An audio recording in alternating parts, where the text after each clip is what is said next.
Maswerteng gabi po mga ka-STL. Narito na po ang resulta ng STL Pampanga para sa araw na to, 3rd draw September 19, 2024, araw ng Huwebes. Naway ang mga natayan nyo pong mga numero kanina ay manalo nawa ngayong gabing ito, 8 PM. Kaya kunin nyo na po ang inyong mga tickets. Narito na po ang resulta.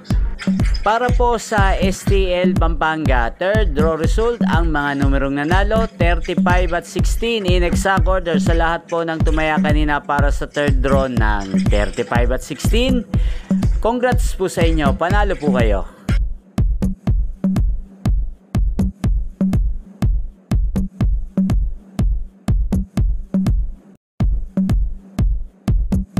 Congrats po sa lahat ng mga nanalo. Maraming salamat po sa panonood nyo sa aking channel, Roderick Hernandez TV. Huwag pong kalimutang mag-subscribe. Thank you for watching.